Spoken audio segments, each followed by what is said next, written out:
지난 반년을 함께 하시고 인도하신 하나님께 우리 박수로 감사의 영광을 돌리겠습니다. 네, 오늘은 맥주 감사 주일입니다.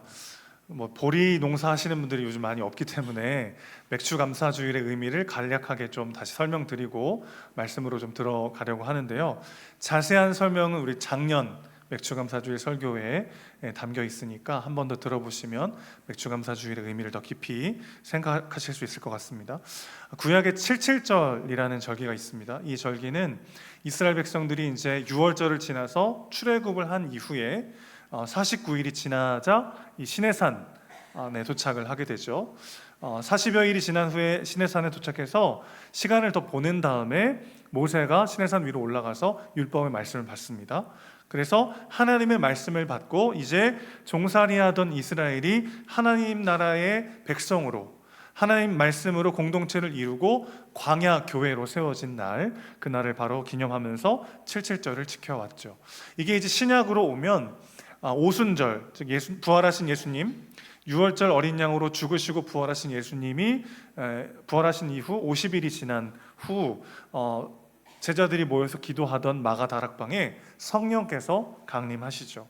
그래서 77절도 49일, 50일을 지키는 날이고 오순절도 5번의 10이죠. 50일을 지키는 날인데 이때도 성령이 임하셔서 신약의 첫 교회 공동체가 세워지게 되는 거죠. 구약의 교회가 하나님의 말씀을 받으면서 시작됐다면 신약의 교회는 성령이 임하면서 시작이 된 것이죠. 자, 맥주 감사주일은 바로 이 날을 기념하여 기억하는 날입니다. 우리가 스스로 선택해서 모인 공동체가 아니라 예수님의 십자가 구속과 성령의 은혜로 부름받아 세워진 교회인 줄로 믿습니다. 맥주 감사주일은 우리에게 너희는 교회다 라고 우리를 부르시는 그 하나님의 부르심에 감사로 응답하는 날이기도 한 것이죠. 자, 또한 맥주 감사주일은 이제 이스라엘 백성들이 가나안 땅에 들어가서 첫 수확을 하나님께 드리는 날이기도 했습니다. 원래 그들이 광야를 살아갈 때는 만나와 메추라기를 먹으면서 지냈지만 이제 가나안 땅에 들어가서는 그 땅에서 직접 농사를 지어가지고 첫 수확을 하나님께 드리면서 감사제를 드렸던 거죠. 그때 수확했던 게 바로 밀입니다. 밀. 그래서 원래 추수감사절의 본래 의미는 밀추수를 감사하면서 하나님께 드렸던 절기예요. 근데 이 복음이 한국 땅에 들어오면서 한국 땅에서는 제일 먼저 첫 수확하는 작물이 보리였다고 해요. 보리. 그래서 맥주 감사주일로 의역하여 번역해서 우리는 지키게 된 겁니다. 엄밀히 말하면 밀추수 감사주일이기도 한 거죠. 그러니까 맥주 감사주일은 오늘 우리로 적용하자면 한 해의 절반을 보내면서 지금까지 인도하신 하나님의 은혜와 사랑을 기억하고 감사하는 날이라고 할 수 있겠습니다. 자, 이 모든 신학적인 의미들을 정리해보면 이렇게 이야기할 수 있을 것 같아요. 맥주 감사 주일은 모든 첫 열매 중에 첫 열매가 되시는 예수 그리스도를 기억하는 날입니다. 바울은 고린도전서 15장에서 예수님을 잠자는 자들의 첫 열매라고 부르고 있습니다. 예수님께서 부활의 첫 열매가 되셨기 때문에 우리도 장차 부활의 열매로 하나님 나라의 온전한 백성이요 그분의 자녀로 완성될 것입니다. 우리를 교회로 부르신 하나님의 은혜를 기억하고 우리의 정체성을 되새기는 날이자 지난 반년을 돌아보면서 우리의 첫 열매 되신 예수님을 바라보고 우리도 하나님의 열매 맺는 백성으로 빚어져 가고 있음을 기억하고 주님께 감사하는 날, 그것이 맥주 감사 주일인 것이죠. 그래서 오늘 설교 제목을 이렇게 한번 정해봤어요. 나는 그만, 오직 그만. 나에게 집중하고 내 성취와 성공과 나의 어떠함으로 내 인생을 평가하던 삶을 멈추고 오직 주 예수 그리스도의 이름 안에 그분의 부르심 안에 내가 있음을 발견하면서 감사하는 날이 되시기를 주님의 이름으로 축원합니다. 오늘 본문으로 한번 들어가 보죠. 예수님을 기억하고 그분과 함께하는 삶, 구체적으로 어떻게 적용할 수 있을까요? 첫 번째입니다. 내가 누구인지를 제대로 다시 기억하는 것이죠. 우리는 인생의 많은 순간마다 이런 질문을 던질 때가 있어요. 나는 누구인가? 나는 어디서 와서 무엇을 하다가 어디로 가는 인생인가? 거기에 대해서 세상은 끊임없이 우리를 정죄하고 판단할 때가 있습니다. 내가 가진 학력으로 내가 어떤 존재인지를 규정할 때가 있고 내가 얼마나 많은 재산을 가지고 있는지로 내 인생의 의미를 결정하기도 하고요. 내가 어디까지 올라갔고 살아가면서 어떤 일들을 이뤘는지로 내 삶의 의미와 가치를 평가당하기도 합니다. 그래서 때로는 우리의 실패나 상처가 우리의 정체성을 규정하기도 하죠. 나도 모르는 사이에 새겨진 나만의 복음적이지 않은 신념들이 우리에게 이렇게 말할 때가 있어요. 넌 아무 가치 없고 아무도 너를 사랑하지 않고 그렇게 망가지고 깨진 인생이기 때문에 아무것도 할 수 없다고요. 하지만 오늘 예수님께서는 우리에게 뭐라고 말씀하십니까? 그 세상 어떤 기준과 가치로도 평가할 수 없는 그분만이 우리에게 규정하시는 삶의 정체성은 무엇입니까? 그분은 포도나무시고 우리는 그분의 가지라는 것입니다. 여러분, 우리는 예수님의 한 몸 된 예수님의 가지인 줄로 믿습니다. 포도나무 보신 적 있으시죠? 저는 포도를 참 좋아하기 때문에 포도에 많이 관심이 많은데, 포도나무를 잘 보면요, 어디부터가 줄기이고 어디부터가 가지인지 헷갈려요. 이게 함께 섞여 있기 때문에. 예수님이 나는 포도나무고 넌 가지다, 무슨 뜻입니까? 우리는 클래스가 달라, 함께 할 수 있는 사이가 아니야, 그런 뜻이 아니죠. 그가 내 안에, 내가 그 안에 거하는 한 몸 된 지체라는 것을 예수님 말씀하시는 것이죠. 자, 그런데 1절을 보시면 예수님이 자신을 참 포도나무라고 말씀하시고 하나님 아버지를 농부라고 말씀을 하십니다. 그냥 포도나무면 그냥 포도나무지 왜 참이라는 말을 붙이셨을까요? 구약에서 원래 하나님은 이스라엘 백성들을 포도나무라고 부르셨습니다. 시편 80편을 보면 주께서 한 포도나무를 애굽에서 가져오사 민족들을 쫓아내시고 그것을 심으셨나이다, 이렇게 되어 있어요. 하나님은 이스라엘을 당신의 포도원으로 삼으시고 열매 맺는 삶을 기대하셨던 거죠. 그러나 이사야 5장에서 하나님은 탄식하십니다. 내가 극상품 포도나무를 심었거늘 들포도를 맺었도다. 이스라엘은 불순종과 우상숭배로 인해서 하나님의 기대하신 열매를 맺지 못했습니다. 그래서 예레미야 2장 21절에서도 하나님이 이렇게 말씀하세요. 내가 너를 순전한 참종자 귀한 포도나무로 심었거늘 어찌하여 내게 들포도 열매가 되었느냐. 이 실패의 역사 속에서 예수님이 이 땅에 오셔서 말씀하시는 거예요. 내가 바로 참 포도나무다. 여러분, 이게 어떤 의미이겠습니까? 이 말씀은 곧 내가 이스라엘이 실패한 그 자리를 대신하여 하나님께서 기대하시는 참된 열매를 맺는 존재가 되었다는 선포인 것이죠. 예수님만이 하나님 아버지께서 원하시는 의와 거룩과 순종의 열매를 맺으신 분이십니다. 그리고 그분은 이제 우리를 그분께 접붙여 하나님께 열매 맺는 존재로 부르고 계신 것이죠. 우리가 가지가 되었다는 건 그래서 어떤 뜻입니까? 열매 맺을 수밖에 없는 나무의 한 몸이 되었다는 뜻입니다. 가지는 스스로 생명을 만들어낼 수 없어요. 가지가 열매를 맺을 수 있는 유일한 이유는 오직 나무에 붙어있기 때문이죠. 우리의 생명, 우리의 자양분, 우리의 능력과 열매 맺는 힘 모두가 참 포도나무이신 예수님께로부터 흘러나오게 되는 줄로 믿습니다.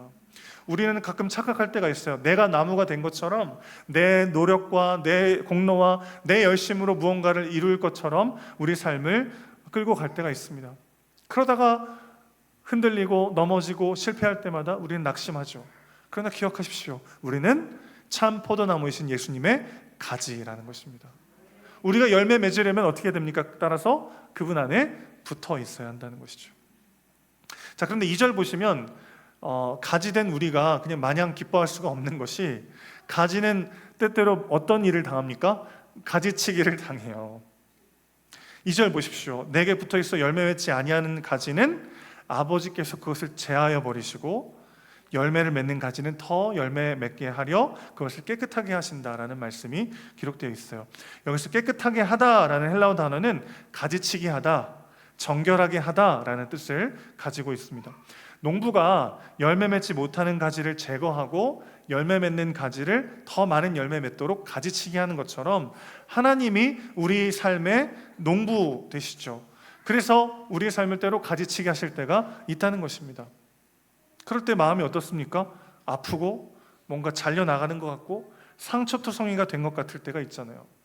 왜 내 삶에 이런 일들이 일어나야 하는가 이해되지 않을 때가 있습니다. 그러나 농부는 가지를 괴롭히려고 가지치기 하지 않아요.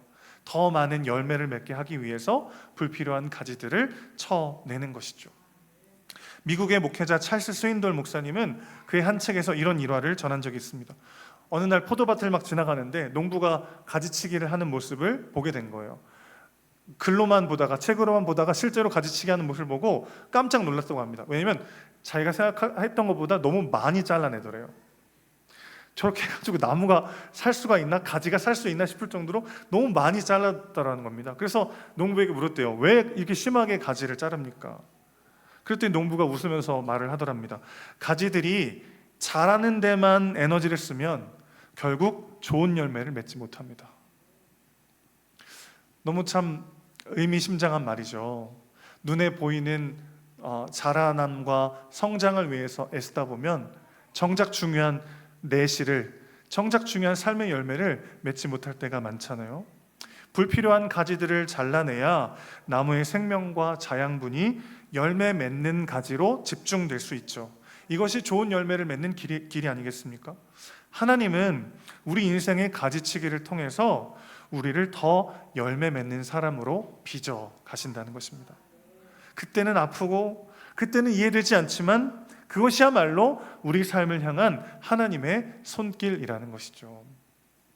여러분, 우리는 하나님의 농부 되신 하나님 앞에 참 포도나무 되신 예수님의 가지라는 것을 기억해야 합니다.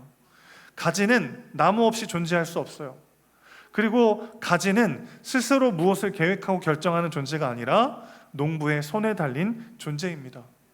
때로는 가지치기의 칼날 앞에 두렵고 아프지만 농부는 결코 우리를 망치지 않으십니다. 가지치기의 아픔 속에서도 그분은 우리를 더 열매 맺는 가지로 빚어가는 중인 줄로 믿습니다. 이런 감사주의를 맞이할 때마다 솔직히 우리 마음속에 그런 마음이 들 때가 있잖아요. 이번 반년은 별로 감사할 게 없는데, 그런 마음이 들 때도 있지 않습니까? 때로는 우리가 질병에 걸리기도 하고 실패하기도 하고 사람에게 상처받기도 하고 내가 세웠던 계획과 공든 탑들이 와르르 무너질 때가 있어요. 왜 이런 일이 내게 일어나야 되는지 도저히 납득할 수 없는 상황에 빠질 때도 있습니다. 그런데 여지없이 맥주감사주일은 와요. 조금 있으면 또 추수감사주일 옵니다. 눈 감았다 뜨면 11월일 거예요, 여러분. 그런데 우리가 기억해야 될 게 있어요. 맥주감사주일은 단순히 풍성한 수확을 드리는 감사만이 아니라 때로는 가지치기의 아픔 속에서도 우리를 열매로 빚어가시는, 열매 맺는 가지로 빚어가시는 하나님의 사랑의 손길을 신뢰하는 감사를 드리는 날이라는 것입니다. 우리가 드릴 수 있는 감사는 크게 두 가지인 거죠. 정말 감사해서 드리는 감사가 있고, 감사할 일이 하나도 없지만 그 모든 시간들을 사용하셔서 나를 열매 맺는 가지로 완성하시는 그분을 신뢰한 채 드리는 감사가 있는 것이죠. 우리 인생의 농부 되신 하나님께서 오늘도 우리 삶의 모든 순간, 모든 사건들을 사용하셔서 가장 좋은 길로, 가장 완전한 길로 우리를 인도하고 계신 줄로 믿습니다. 그 주님을 기억할 때 우리는 감사할 수 있는 것이죠. 내가 바랬던 대로 일이 일어나고 내가 원했던 대로 많은 것들이 달성이 돼서 그래서 감사할 때도 있지만, 때로는 그리 아니하실지라도 여전히 우리 삶을 붙잡고 계시고 이 모든 시간들을 사용하셔서 결국 우리에게 복이 되게 하시는 그분을 신뢰하는 마음으로 나오는 감사, 그 감사를 드리는 우리 모두가 되시기를 주의 이름으로 축원합니다. 이렇게 한번 고백했으면 좋겠어요. 감사할 수 없는 상황 속에서도 우리를 열매 맺는 가지로 빚어가시는 하나님, 우리가 그 사랑의 손길 안에 있습니다. 저는 가지이고 주님이 참 포도나무십니다. 제 생명과 열매는 오직 주님께 달려 있습니다. 그렇게 고백하는 오늘 하루가 되시기를 축복합니다. 자, 그렇게 구체적으로 열매 맺는 가지로 우리를 부르셨는데 어떻게 열매 맺는 삶을 살 수 있습니까? 예수님 안에 붙어 있을 때 가능하죠. 우리 4절 말씀 다시 한번 같이 읽어보도록 하겠습니다. 시작. 내 안에 거하라. 나도 너희 안에 거하리라. 가지가 포도나무에 붙어있지 아니하면 스스로 열매를 맺을 수 없음 같이 너희도 내 안에 있지 아니하면 그러하리라. 네, 여기서 거하다라는 헬라어 단어는 잠시 머무는 것이 아니라 계속해서 떠나지 않고 붙어 있는 것을 의미합니다. 한마디로 지속성을 강조하는 단어인 거죠. 예수님께서 말씀하신 이 거하다라는 것은 뭐 단순히 주일에 교회 나오는 종교적 행위를 의미하는 것이 아니라 우리의 마음과 생각과 감정과 선택의 중심이 항상 예수님과 연결되어야 있어야 한다는 것을 말하는 것이죠. 구약에도 이런 같은 개념이 등장합니다. 시편 91편 1절에 보면 지존자의 은밀한 곳에 거주하며 전능자의 그늘 아래 사는 자여, 이런 구절이 나와요. 여기서 또 거한다는 것은 환경과 감정에 따라 잠깐 들렸다가 떠나는 것을 의미하지 않고 삶의 가장 깊은 뿌리를 하나님께 두고 사는 사람을 뜻합니다.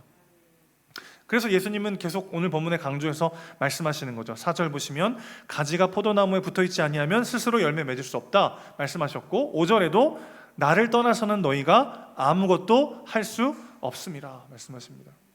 여러분, 정말 예수님을 떠나서는, 예수님께 붙어있지 않고서는 아무것도 할 수 없다는 것을 인정하십니까? 정말요? 여기서 아무것도 할 수 없다라는 말씀은 단순히 우리가 무능력하다라는 선언이 아니에요. 이 문맥에서 말하는 의미는 뭐냐면 우리가 하나님의 뜻에 합당한 영원한 가치를 남기는 일을 하려면 예수님 안에 붙어 있어야만 한다는 것입니다. 이게 무슨 말이죠? 우리가 아무리 열심히 해서 세상에서 많은 업적을 이루어도 예수님께 붙어 있지 않으면 그것이 하나님 보시기에 아름다운 열매일 수가 없다는 것입니다. 영성신학자였던 헨리 나우엔이 자신의 책에서 이렇게 고백한 적이 있어요. 내가 아무리 바쁘게 사역하고 열심을 내어도 기도의 자리에서 주님의 음성을 듣지 못한다면 나는 결국 사람들의 인정만 구하다 지치고 쓰러질 것이다. 아주 중요한 말을 합니다. 여러분, 겉으로는 똑같아요. 열심히 사역을 하고 열심히 봉사를 하고 열심히 삶의 무언가를 위해서 노력해요. 그래서 어떤 성과를 막 이뤄냅니다.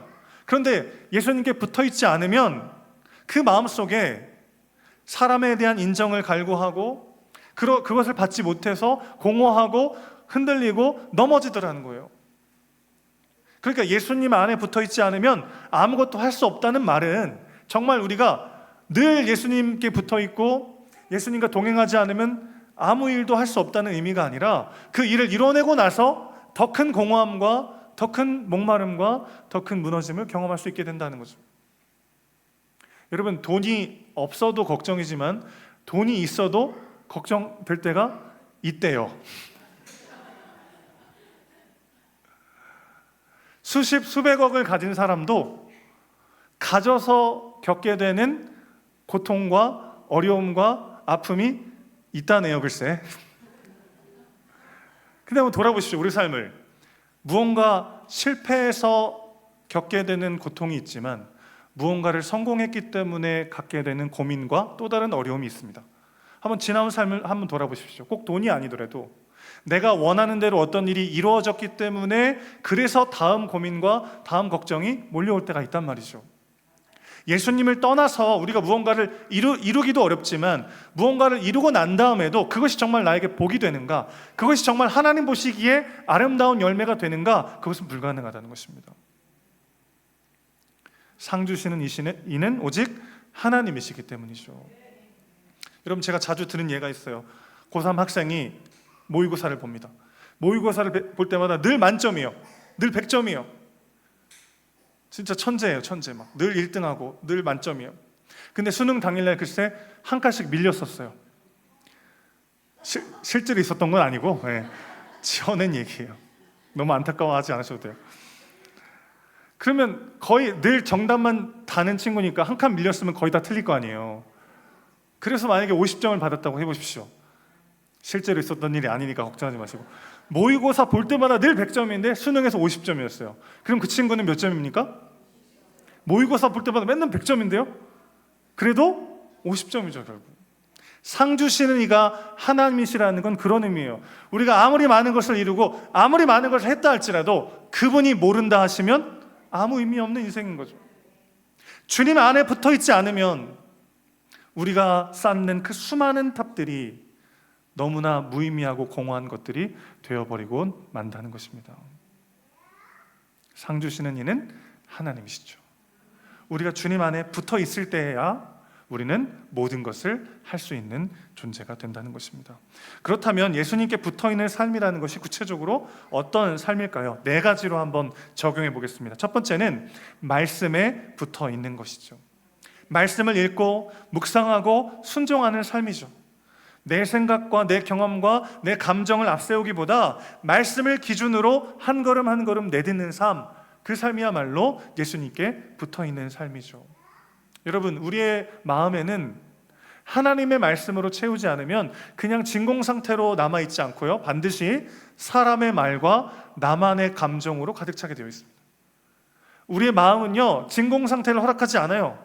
그래서 하나님의 말씀으로 가득 채우거나 아니면 사람의 말로 채우거나 둘 중 하나를 하게 되더라는 것입니다. 그래서 말씀으로 계속 우리의 마음을 채워야 되는 거죠. 그럴 때 우리가 정말 어디로 가야 하는지, 무엇이 진리이고 무엇이 의미인지를 우리는 계속해서 되새기게 되더라는 것입니다. 말씀에 붙어 있어야 합니다. 두 번째는 기도로 연결되는 것이죠.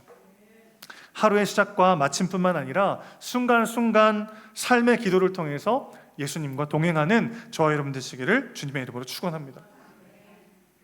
삶의 어려움이 찾아오고 마음이 흔들릴 때마다 그 마음 그대로 주님께 토해놓을 때 주님께서 당신께서 원하시는 삶의 자리들을, 의미들을 우리에게 부어주시는 거죠. 기도할 때 주께서 일하시는 것을 우리는 더 깊이 경험하게 되는 것이죠. 세 번째는요, 죄를 고백하며 주님을 의지하는 것입니다. 여러분, 초대교회의 아주 중요한 전통 중에 하나가 죄고백이었습니다. 죄고백. 예배 시간이나 혹은 소그룹 모임을 할 때 반드시 그들은 자신들의 죄를 고백했어요. 뭘 고백했을까요? 제가 사실 이번 주에 부부싸움을 했습니다. 뭐 이런 고백도 뭐 할 수 있지만 아주 중요한 죄 고백은 뭐냐면, 내가 이번 한 주 살면서 하나님의 주인 되심을 잊어버린 채 나 스스로가 주인 되어 살았던 영역이 있었다는 것을 매번 고백하는 거죠. 여러분, 이 죄 고백은 마르지 않는 셈인 거 아세요? 이건 매주 할 말이 있어요. 매주 하나님이 주인이라고 고백했지만 순간 내가 주인 되어서 내가 염려하고 내가 걱정하고 내가 원하는 대로 안 돼서 화가 나고 그래서 삶이 무너졌던 경험들 우리는 매주 하지 않습니까?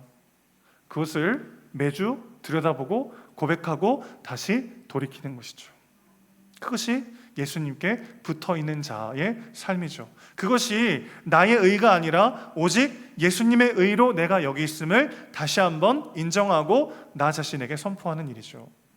회개를 통해 다시 예수님께로 향하는 것, 그분께 나의 삶의 주인의 자리를 넘겨드리는 과정이 필요하다는 것입니다. 마지막 4번째는요, 공동체에 속하는 것입니다.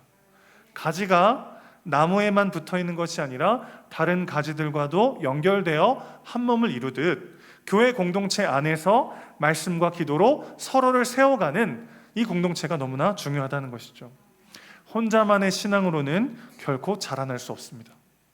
우리는 몸된 교회의 한 지체로 부름받았습니다. 예수님을 구주로 영접하는 것과 함께 지체된 자들과 한 몸 되는 일은 뗄래야 뗄 수 없는 일이죠. 정리해 볼까요? 말씀에 붙어 있고 기도로 연결되며 내 죄를 고백하며 주님을 의지하고 공동체에 속한 삶, 이것을 예수님께 붙어 있는 삶이라고 말할 수가 있겠습니다. 예수님은 6절에 보시면 이어서 경고하십니다. 사람이 내 안에 거하지 아니하면 가지처럼 밖에 버려져서 마르나니 사람들이 그것을 모아다가 불에 던져 사르니라. 여기서 불에 던져 사른다라는 표현은 심판을 가리키는 표현이에요. 가지가 말라버리면 아무 쓸모가 없듯이 예수님과의 연결이 끊어진 삶은 하나님 앞에서 열매도 의미도 없는 인생이 되는 것이죠. 그러나 이 말씀을 주신 건 우리를 두렵게 하려는 말씀이 아니죠. 오히려 그러니 너희는 나를 떠나지 말고 열매 맺는 삶으로 내가 너희를 초대했으니 나와 함께 하자고 하는 예수님의 사랑의 초대인 줄로 믿습니다. 붙어있는 가지는 때때로 가지치기 아픔을 겪죠. 가지치기는 결코 즐겁지 않아요. 그러나 붙어있기 때문에 농부 되신 하나님의 돌보심과 은혜를 누리게 됩니다. 붙어있기 때문에 때로는 아프지만 더 많은 열매를 위한 사랑의 손길이 우리 삶에 임하는 것이죠. 오늘 우리의 삶에 감사할 수 없는 일들이 있다고 해도 우리가 예수님께 붙어 있는 한 그 모든 상황은 열매 맺게 하시는 하나님의 은혜의 과정이 되는 줄로 믿습니다. 열매를 맺는 것은 내 능력에 달린 것이 아니라 참 포도나무이신 예수님께 붙어 있을 때 가능하다는 것을 기억하십시오. 기독교 신앙의 본질은요, 내가 열심을 내고 내가 억지로 짜내서 뭔가 결과를 만들어내는 게 아니에요. 기독교 신앙의 본질은 예수님께 붙어 있는 것입니다. 열매는 붙어 있으면 자연스럽게 맺히는 것이죠. 내가 맺으려고 애쓰고 힘쓰는 무언가가 아니라 붙어 있음에 힘쓸 때 자연스럽게 맺혀지는 것이 열매라는 것이죠. 말씀과 기도와 회개와 공동체 안에 붙어 있을 때 우리의 삶이 하나님께 영광 돌리는 풍성한 열매가 될 줄로 믿습니다. 우리가 그렇게 열매 맺을 수 있는 특별한 존재로 부름받은 이유는 무엇입니까? 예수님은 오늘 요한복음 15장 13절에서 이렇게 말씀하십니다. 사람이 친구를 위하여 자기 목숨을 버리면 이보다 더 큰 사랑이 없다고 말씀하십니다. 우리가 사실은 농부 되신 하나님께 잘라져 버림받아 마땅한 존재 아니었겠어요? 본래 우리는 하나님 앞에서 열매 맺을 수 없는 죄의 가지였습니다. 죄로 인해 말라 죽어버릴 수밖에 없는 존재였어요. 그러나 예수님께서 십자가에서 우리의 죄를 대신 짊어지시고 죽으셨습니다. 그리고 사망 권세를 깨뜨리고 부활하셔서 잠자는 자들의 첫 열매가 되셨어요. 우리를 대신하여 그분이 죽으시고 부활하시고 첫 열매가 되심으로 우리는 그분 안에 거할 때 열매 맺는 존재로 완성될 줄로 믿습니다. 사랑하는 성도 여러분, 혹시 지금 지난날의 나의 삶을 돌아보면서 자책하고 낙심하고 계신 분이 있습니까? 열매 맺지 못하는 내 모습을 보면서 나는 쓸모없는 인생이라고 스스로를 규정하고 계신 분 계십니까? 오늘 주의 말씀을 귀 기울여 들으십시오. 그분이 우리의 나무 되시고 우리는 그분의 가지입니다. 우리는 스스로 열매 맺을 수 없는 가지예요. 참 포도나무이신 예수님께 붙어 있을 때 그분의 생명이 우리를 통해 열매 맺게 하실 줄로 믿습니다. 열매는 내가 잘나서가 아니라 친구를 위하여 자기 목숨을 버리신 예수님의 사랑 때문에 맺히는 열매인 것이죠. 오늘도 예수님께 붙어 있기를 결단합시다. 말씀에, 기도에, 회개와 은혜에, 그리고 공동체에 붙어 있으시기를 주의 이름으로 축원합니다. 그때 우리의 삶을 통해 맺어지는 모든 열매가 하나님께 영광 돌리고 예수님의 제자됨을 드러내는 영원히 썩지 않을 감사의 첫 열매가 될 줄로 믿습니다. 오늘 맥주감사주의를 보내면서 지난 반년을 돌아보면서 내가 무언가 이루지 못했다 할지라도 혹은 내가 계획했던 대로 삶이 이어가지 않는다 할지라도 그 모습 그대로 우리를 사랑하시고 사용하셔서 기어이 열매 맺는 삶으로 우리를 부르시고 완성하시는 그분을 바라보며 담대히 그분이 맡기신 삶의 길을 살아내는 저 여러분 되시기를 주님의 이름으로 축원합니다. 아멘.